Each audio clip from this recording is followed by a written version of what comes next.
Let's talk about the Four Treasures series by Caroline Logan.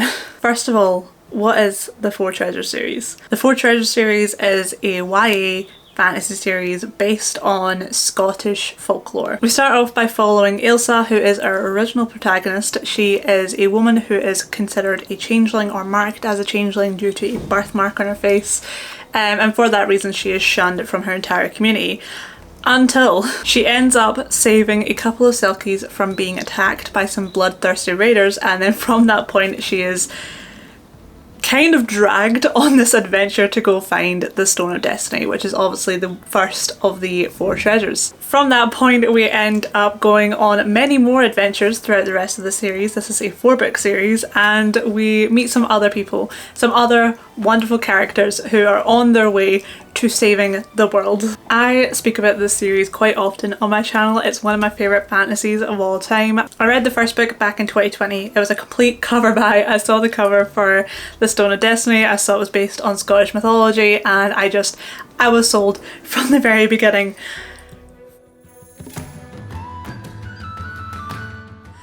Caroline is so good at developing and maintaining suspense and tension in the whole series, but especially in this last book.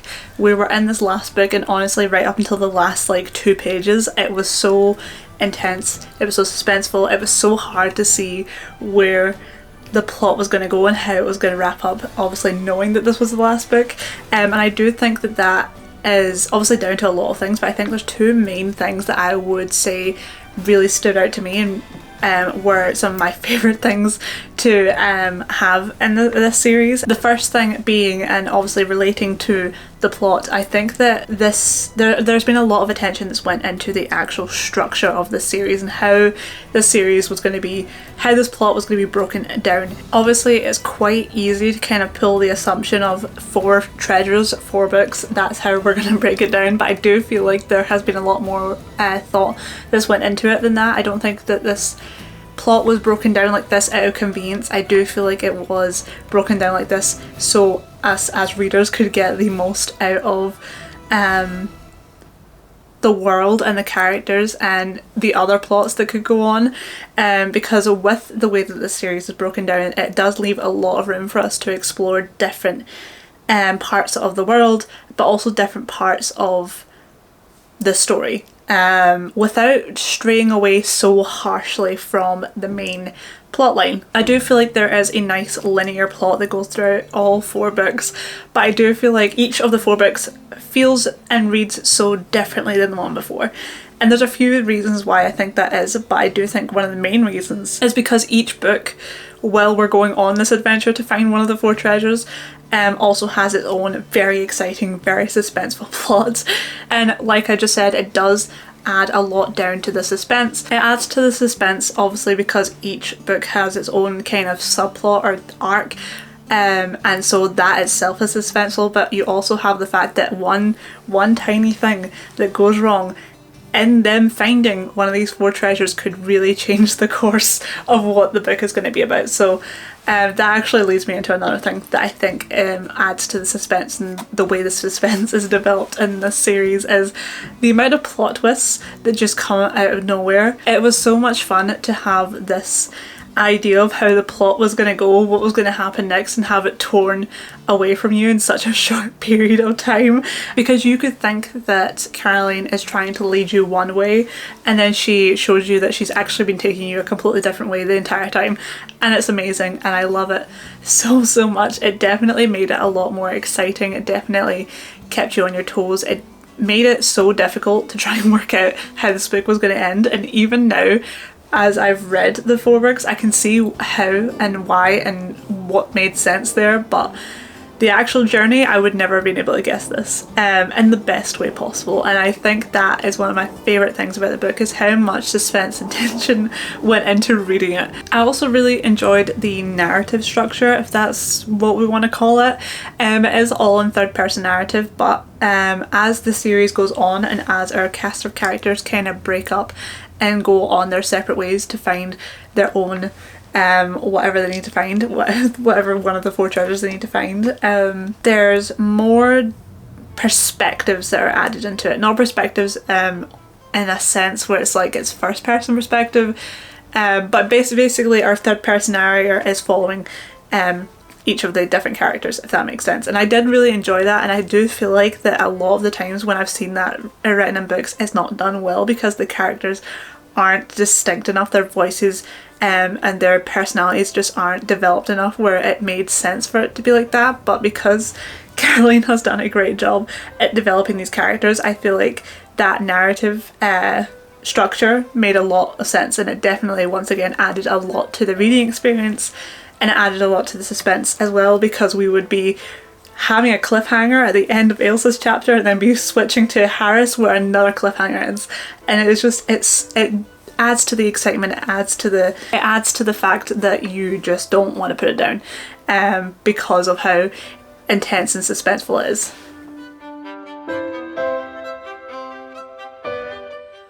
So with that said, another thing I wanted to talk about is the characters, and I think I've spoken about the characters in each of these reviews, but I love these characters. These are some of my favourite characters that I've ever read about. Angus, he is my favourite character.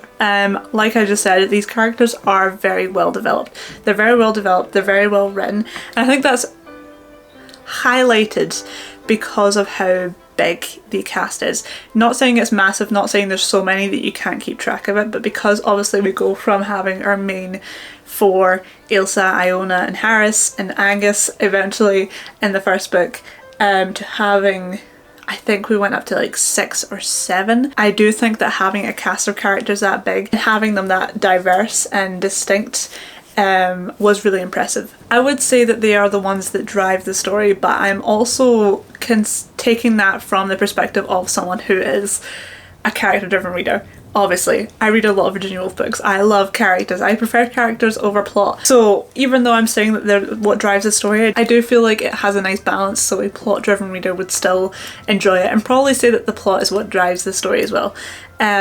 Also in relation to characters, one thing I was not expecting was how invested I ended up being in these characters' relationships. I am someone who is very open about my strong hatred for romance in books and movies, just everything. I hate romance, but there's something different about these romances. I feel like because each of these characters once again do have such distinct personalities, and because their relationships are developed realistically, it just makes a lot of sense. I felt more inclined to support them and want them all to be happy together with who they're happy with. So again, that does go down to the fact that the characters are well developed, and because the characters are well developed, the relationships are well developed. Friendships, family relationships, romantic relationships, it's all very well written, very well developed, and it does definitely seem realistic. That's something I will say for the whole thing. The whole thing related to characters is it's 3D. It's not two-dimensional. It's very 3D. I guess there's one more thing that kind of links into the characters, but is more so a world building aspect. Obviously, this book is inspired by Celtic mythology, Celtic folklore, which is a whole other thing that we can get into, and we are going to get into it in just a moment. But one thing I was absolutely obsessed with, especially with my own interest in Celtic mythology and Celtic folklore, was seeing so many creatures from Celtic mythology that showed up in this book. Again, especially in the last one where we have some revelations that are made, and those revelations kind of affect the reason why there were so many Celtic creatures. But I feel like it's not just the obvious, like, I mean, I don't know what's obvious to people outside of this country, but it's not just Kelpies, it's not just fairies, it's everything. There was little weird ones that I'd never heard of, and ones that I knew existed but didn't know were Celtic until reading this and then doing research afterwards. And it was very interesting. And it definitely, I feel like I learned a lot. I learned a lot about Celtic mythology from this. But that does relate to something that I kind of wish was in more fantasies, that I feel like I have been looking for in fantasies and just found it. I feel like when you read a lot of modern fantasies, it's very much focused on the humans or people, humanoid creatures, and you don't really see much of the non-humanoid creatures. And I do think that this series is fantastic in that. And doing that, because you do see so much of nature, and that's another thing that I'm just obsessed with this series is how much these books just make you want to go and run away, live in a little cabin in the forest and just live among the woodland creatures and live off the land, because it really does bring fantasy back to its roots. It does feel very much like a classic fantasy story like The Lord of the Rings, mixed in with some folklore, and then also modern fantasy elements, which I think definitely makes it stand out amongst other fantasies that have been released recently because of those aspects. It's so wonderful to see. It's something that I've been looking for in fantasies for so long, and I finally found it within this series. And a lot of the times when you're reading it, it does feel like you're sitting down and you're listening to the old woman in the village tell you a story about some weird creatures that you should avoid when you go into the woods. And it's all down to the fact that this book does do very well in taking those classic folklore tales, taking the classic fantasy tropes, and then adding some modern twists.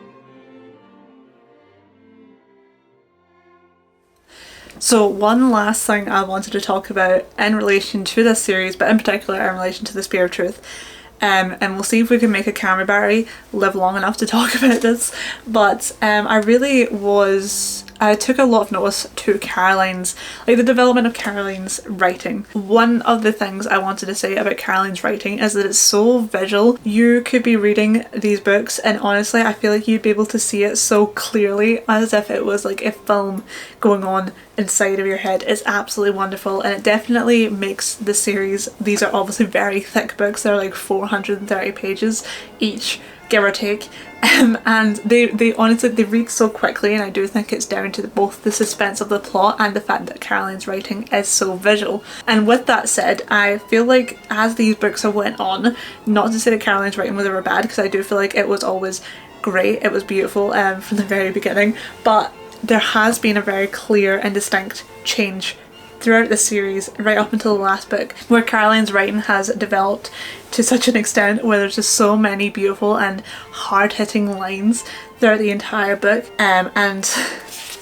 as you can see from the last one, I've taken a few notes. Can you see? As you can see, I have tabbed up this book quite a bit, but something I did differently when I was annotating this one in comparison to the other ones is I was actually annotating and underlining and tabbing some of the lines that I just thought really stood out amongst all the other ones, and I thought to end the review we could go through a couple of them. So one of my favourite ones was when we were reintroduced to Ailsa in the story in chapter 2, and it says, "The woman once known as Ailsa Makara stared out at the setting sun and traced a finger over her left cheek."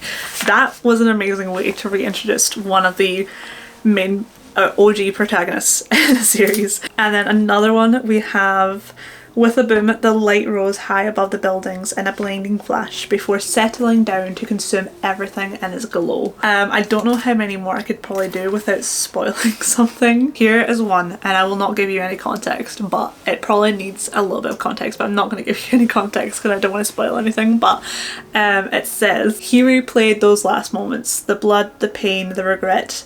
Let them drown him in misery again, and only when the chorus of self-loathing reached its crescendo did the feathers fade back into the heavy metal upon his back." That is all I'm going to say. That should be enough to convince you to go and read at least this book. So overall, my final thoughts on this series is that it's absolutely fantastic. It is a really fun, epic adventure story that really does do something that I don't think a lot of modern fantasies are doing nowadays, and that is combining elements from classic folk tales, classic fantasy such as The Lord of the Rings and like other big classic fantasies, and also utilising modern fantasy, and it just creates this amazing, immersive, fun, tragic, beautiful story that I really think you should definitely pick up. In particular, The Spear of Truth was a fantastic, satisfying, beautiful conclusion, tragic at times, really hard to read, really concerning, sometimes, but overall fantastic, and I really, really enjoyed my time reading this, and I just wish I could go back and unread it so I could reread it again for the first time. So that is all of my thoughts on the Four Treasures series. I didn't know how much I could have said about the Spear of Truth because it's obviously the last one and I didn't want to spoil anything, but just so you know, if you are about to pick this up, you are in for a treat. It's something else. So that is all. I'm going to leave you here with all of those thoughts. If you're interested in the series and you haven't picked it up yet, I will leave Cranachan's website linked in the description so you can go and check it out for yourself. I would highly recommend. I'm honestly envious for anyone who's going to pick this up for the first time because I wish I could do that, but I can't.